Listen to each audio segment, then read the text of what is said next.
All right, hi everyone. Thanks so much for having me. I'm Jake Laperruque. I work at the Constitution Project, which is a local advocacy org here in DC. I run our privacy portfolio, so that's everything from kind of the global surveillance covered in the Snowden revelation, sweeping up everything worldwide, to the impact on privacy of local policing, which is what I want to talk about today, specifically about policing and location tracking and some important cases and the ramifications of them. So sort of just a foundational theme to looking at all this is the fact that technology outpaces law for pretty worrisome ways. This is something that can be very detrimental to civil liberties and is especially detrimental to the right to privacy because of the fact that we cannot keep up with the innovations in technology, how they've morphed society, how they've morphed the power of government, and how they morph our ability to maintain the sort of anonymity and private sphere that's become critical to democracy. So a big area in this sphere of privacy and sort of the idea that technology is just running ahead of the law is location privacy. And that's what I'm going to try to focus on, looking at some cases in the past that have had a critical impact, some cases that are coming up just now that should have a big impact, but also looking at what are the limits of those and what problems should we expect in the future. So before going into those cases, I think it's important just to think for a second, why is location privacy so important, especially when we're talking about something that very often involves being in the public? How can we say that this is a right to privacy when we're talking about the fact that you are out in public a lot of the time when we're talking about these data? Well, it's because of the fact that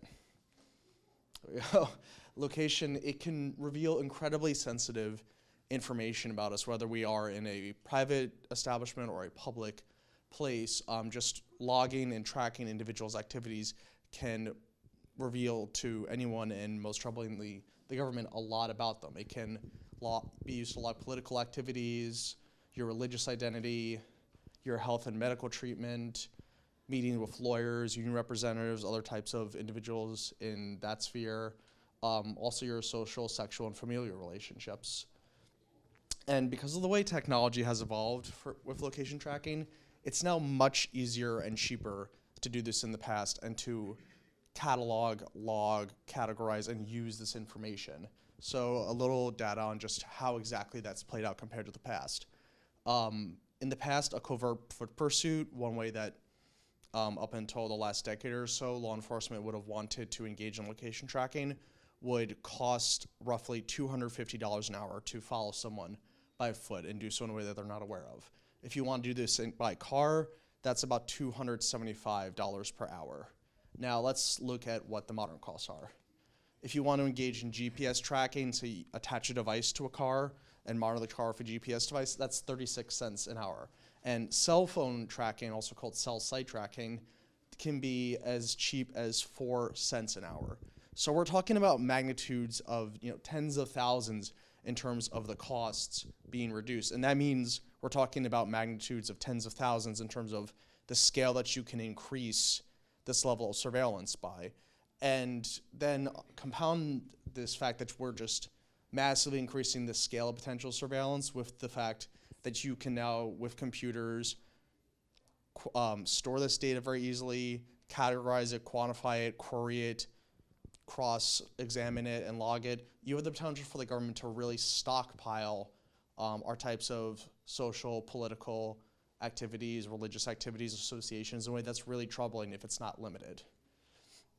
The fact is, before, government could only log a few people at a time, just surely because of the restraints of technology and resources. Now it effectively can monitor, track, and categorize the activities of everyone. So if we're going to continue to have location privacy, that means we need to not rely anymore on basic logistical limits, technological limits. We need to look at legal limits. So that kind of brings us to the cases at issue. The first one is the case of United States versus Jones. This involves GPS tracking. This was back in 2012. It was one of the most important privacy cases in decades. It involved the attachment of a GPS device to a car and location that was used for location tracking for a prolonged period of time. This was for a narcotics case, which is where location tracking tends to occur to the highest degree. Now, the Supreme Court recognized how important Jones was. They ruled 9-0, which is not completely abnormal, but fairly rare, that the activities that the government was engaged in required a probable cause warrant. That's the same standard for going into someone's house or reading someone's emails or listening it on their phone. It's the highest standard that there is in U.S. law. But there was a distinction. The court ruled that the trigger for this warrant requirement wasn't actually following the car and tracking locations, but was rather the fact that they attached the device to the car. So this left loopholes. See, the problem here was that by the time this ruling took place in 2012, the type of tracking issue, GPS tracking, was already pretty much outdated. Jones occurred in 2005. It was ruled on in 2012. In 2012, GPS tracking via cars was not the primary method of location tracking. That had become cell phone tracking, which is a lot more invasive and often for police a lot easier. So this problem is compounded. Law enforcement tracking has become more and more common every year, even since Jones was decided. So we now have this loophole in the Jones decision, the fact that, okay, maybe if I want to track someone by attaching something to them, I need a warrant. But hey, I've got this other method. I can use cell phones and just track the cell phone that's in someone's pocket, and I don't need that warrant. And it's growing every year. So that takes us to the present and the upcoming Supreme Court case, Carpenter versus United States. So 5 years after Jones and this problem, this loophole in terms of location tracking, we're finally going to have the Supreme Court address it head on in Carpenter. Later next month, at the end of next month, the Supreme Court will, in Carpenter, hear a case that directly takes on the question, is a warrant required to track someone's location using their cell phone? Unfortunately, by waiting this long, the court's fallen pretty far behind. Cell phone companies already receive hundreds of thousands of requests every year for location data. This is one of the most common and prevalent police tactics, despite the fact that it can be so invasive. Now, there are some restrictions that are already in place. Some states have begun to act. This is a map by the ACLU of current state laws that limit location tracking. The states in green have full limits on location tracking, require warrant in all cases. The other states have varying levels of protections, but there are some limits or loopholes. Now, hopefully the court will look at this and make a warrant for cell phone tracking rule universal. Based on what they said in the Jones case, the theories that they put forward about the right to privacy extending to just some basic information, even in the public sphere, I would expect they probably will. But even if the court does so, there will still be location tracking problems in the future that we need to take on. And so that's the last area I want to talk about is, even if we get a good ruling in Jones, even if we create a warrant for cell phone tracking rule, how will location tracking still be an issue? And two areas that I see that are especially problematic potentially are aerial surveillance and facial recognition. So yes, let's look at each of these issues in turns, aerial surveillance and facial recognition. Looking first at aerial surveillance, there's a lot of ways that this can occur, and we're seeing it more and more given new technologies and cost reductions. Now, aerial surveillance is not limited by law. In the United States, the most relevant case, something called Cirillo, said that warrantless use of planes for surveillance to track and monitor activities was fine. In fact, it even said that you could do this not just in public areas, but that you could record what you see in private areas and fly planes over private areas without any sort of warrant or court approval. But that was a long time ago. It was a case from over 30 years ago, and it involved naked eye surveillance. Basically, someone in a very small plane flying a few hundred feet above the ground and looking out the window and seeing someone growing pot, which they then used to say, okay, we're going to raid this house because we saw that they were growing drugs. So we're talking about a very, very different thing from today. So let's just look a little bit at some of the type of technology we have. These graphics are from a company called Persistent Surveillance. They operate a sort of dragnet aerial surveillance system over the city of Baltimore. They're looking into expanding into other cities. This graphic is actually from their website. This is not, a bug or a problem. They see this as a feature of what they do. The fact that they can find someone, relay with, they have these usually 1 or 2 Cessna planes with high definition cameras that they relay with stations on the ground, are told to zoom in on an area, and then can effectively, because they're in the air, follow their movements throughout hours or even the course of an entire day and log their activities. So that is potentially something we'll be seeing in cities more and more as time goes on, a new method of location tracking from the air. And this something is going to get easier and easier when we combine it with new types of software and technology. Now this is a software technique called BriefCam. What it does is it allows you to isolate certain factors. So this little 3-second video loop, that's not 3 seconds of video footage actually. That's I think roughly 3 to 4 hours of video footage. But what this software, BriefCam, does is it lets law enforcement draw a route. Here you can see we have this arrow and say, show me over that 4-hour period every car or person that traveled along that specific route, condense it, and then I can look at it in my new period of time. So we've completely reduced sort of the manpower of doing this. We can see everyone taking a route, and think about the ramifications for that if you're talking about a huge amount of video from the air, say going to or from a mosque, to or from a protest, and that police could then condense several hours of footage into a few seconds and isolate individuals based on the locations that they are in or the location movements that they go through. Another factor to consider is just the scale of camera technology. So this video is from something called the Argus IS. It's being developed by DARPA, the science wing of the Department of Defense. It is one of the scariest surveillance technologies I've encountered. It can, from a distance of almost 20,000 feet or over 6,000 meters, take an area of 15 square miles. For just some perspective, that's about half of the city of Manhattan, and it can, with full resolution, capture that entire area continuously. So, typical camera, whether it's your iPhone or a camera on a plane, you can get precision, but only by zooming in. So those planes in the persistent surveillance slides, if they want to get to street level to see someone's face, read a license plate, look at someone on a corner, they can do that, but instead of seeing an area several blocks to a large portion of the city wide, they have to zoom in and suddenly they can only capture that. The Argus IS, this camera, it captures everything with that level of precision all at once. So again, using the example of about half of Manhattan, anything from as south of the southern tip, Battery Park, to Midtown, you can capture the whole thing simultaneously, and without zooming in or compromising how much footage you're getting, can get as precise as the license plate on a car or someone's face. And if we get to, now again, this is a military technology under development. It's not consumer grade, not police department grade yet, but this is the sort of technology that if this gets attached to a plane and you fly it above every major city, that's the ballgame for privacy, because that's the ability for the government to continuously and pervasively monitor everything that is happening everywhere from the air and go back without any need to say, oh, I zoomed in on the wrong place, and track everyone and everywhere they're moving. The Argus IS.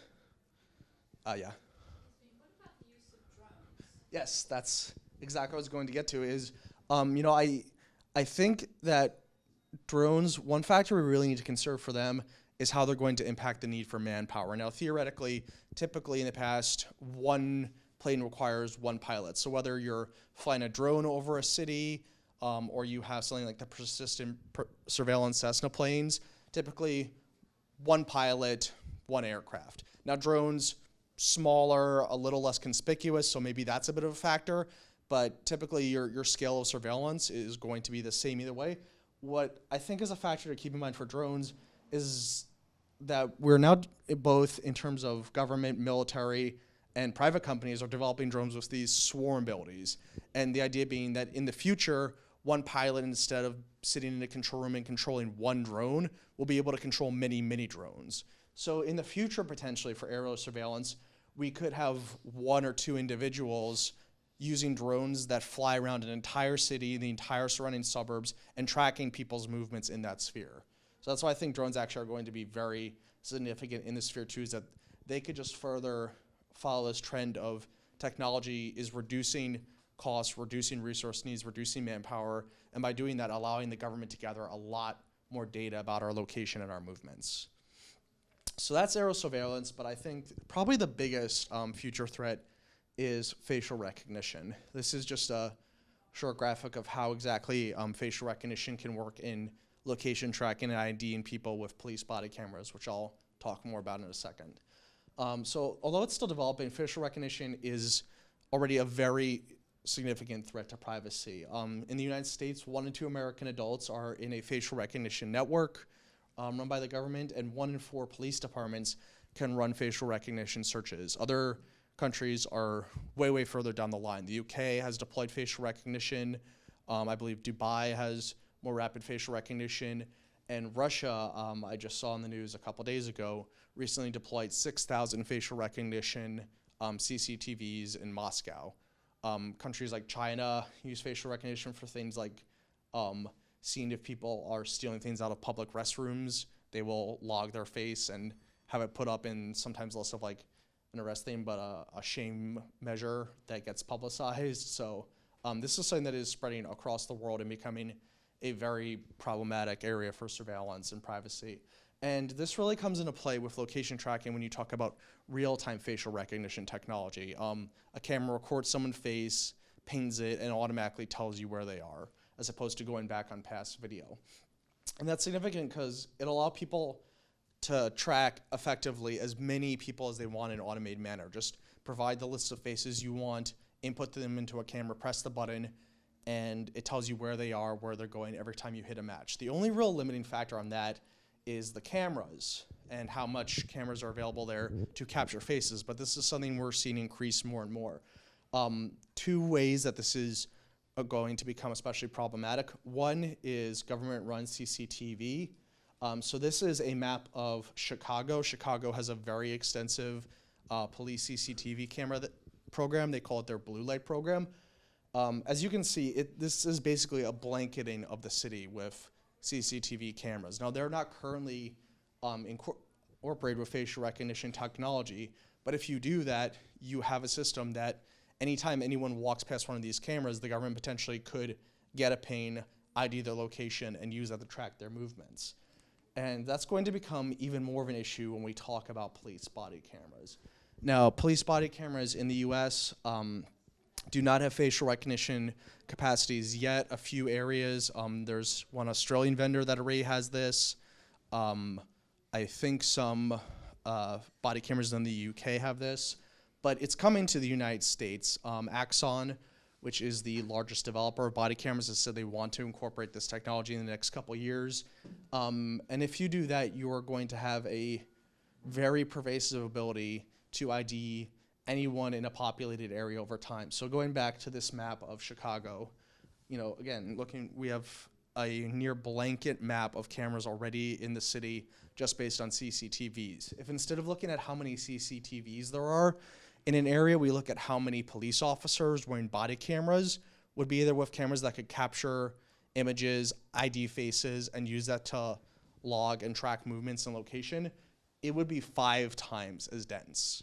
So picture this map, but 5 times as many dots indicating how many cameras are. That's what facial recognition and body cameras means. So with those risks in mind, how should we respond? Unfortunately, I think given what we've seen with Jones, with Carpenter, and just this general trend, it takes too long for the courts to really address these problems, to understand what exactly these technologies are, how they're working, and then once that is discovered, for these cases to work their way up. And given the fact that this is even more pervasive, we can't afford to wait 5 or 10 years like we have in the past with these situations. And this is especially true because unlike cell phones, where you have to at least go to a company and ask for data or ask for cooperation, they don't require third-party support. You can simply run your own, spy plane program or run your own facial recognition network. And the scale is truly unprecedented. So what I would recommend going forward looking at these technologies is that we begin putting legislation into place and begin making this a priority for legislators at state, regional, and national levels to start looking at these new types of location tracking and how to address them.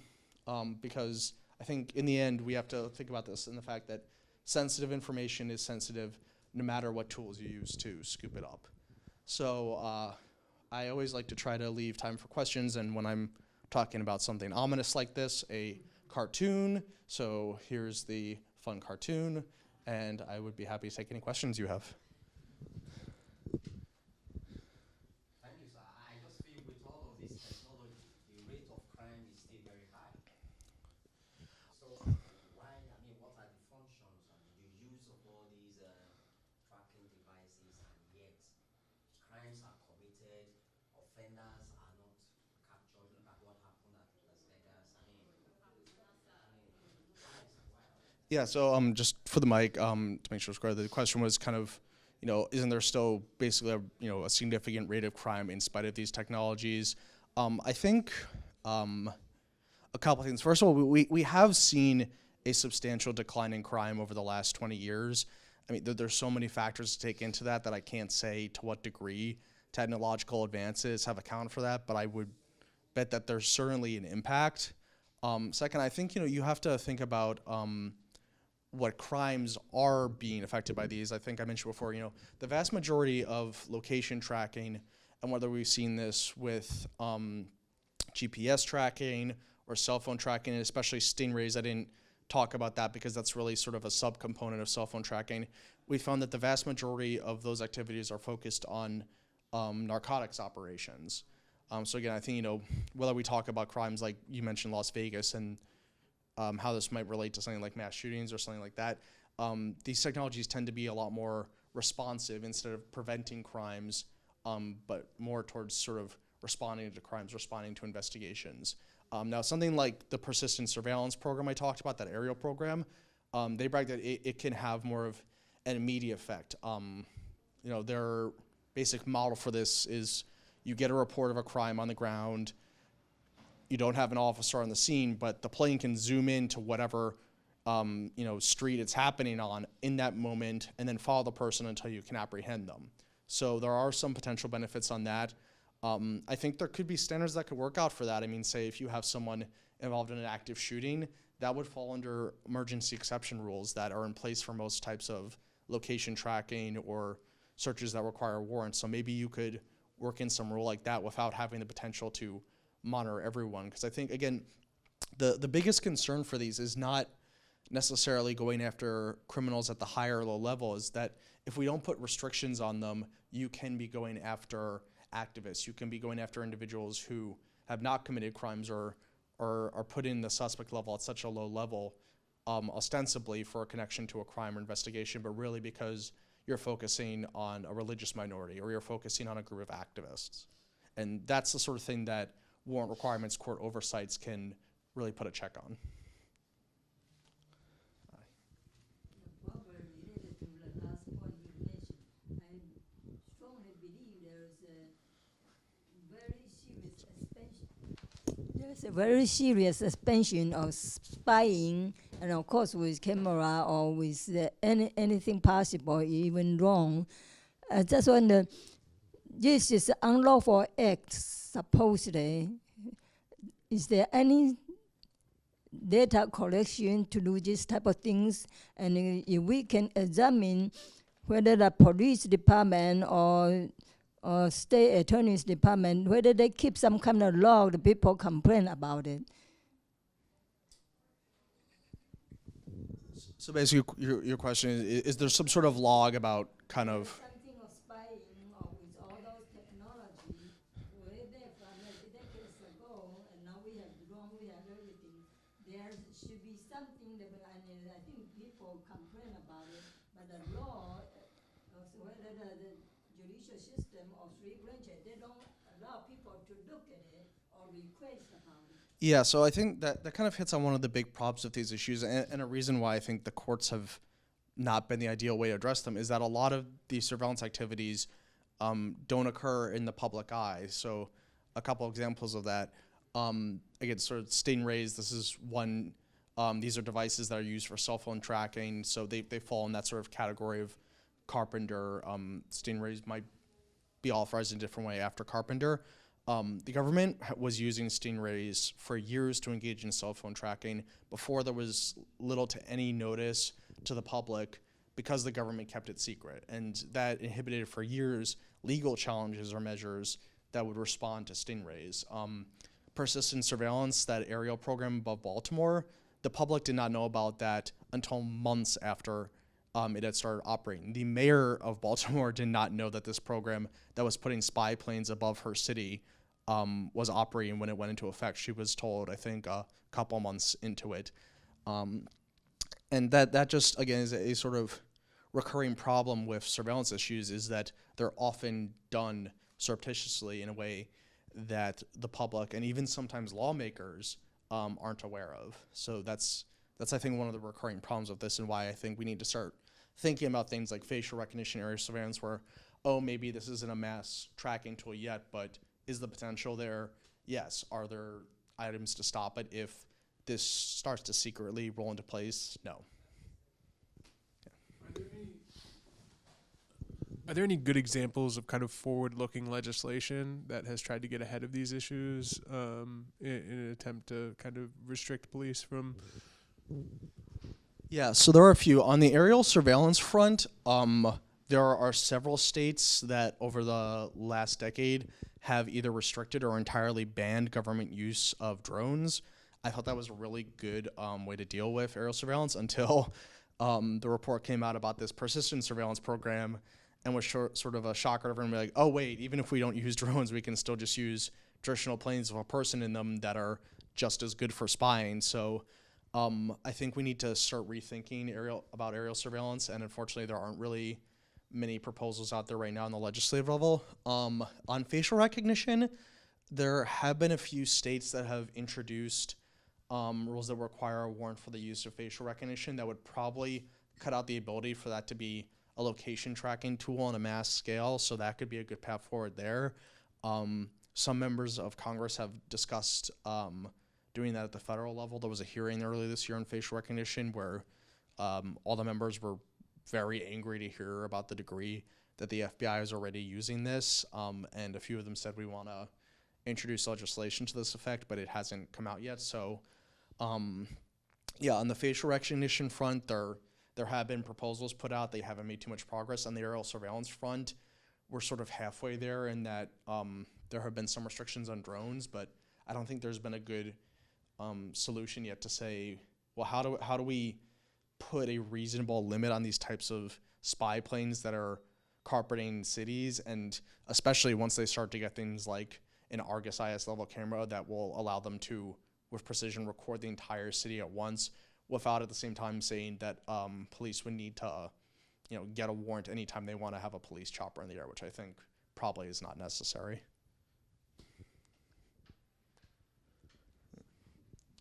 Any other questions? There should be restrictions also on surveillance, aerial surveillance by private individuals or companies. It's not just government. Yeah, so just for the my question was restrictions on private individuals and companies in addition to the government. It's a great point and something I definitely worry about. So again, the example I keep going back to, this persistent surveillance program, they are a private company. They're not part of the Baltimore Police Department. Now, typically the way the law works is if you are contracted by a police department, if you're acting as an agent of law enforcement, the same rules apply to you. So if we had some sort of rule that said police need a warrant if they want to fly a plane that's mapping out a whole city, it would probably apply to them. It does create some concerns though, and I think that there are areas where we don't have as clean solutions. So for example, Axon, the main vendor for police body cameras in America, they just announced they were going to start putting up an online portal that encourages individuals to upload their video, not a police body camera video, but civilian video. Now, on the one hand, this could be really good because we see that civilian videos sometimes give very different perspectives than police body cameras. They give a more full picture. So if this is just going to be an unrestricted portal, then that could be very valuable.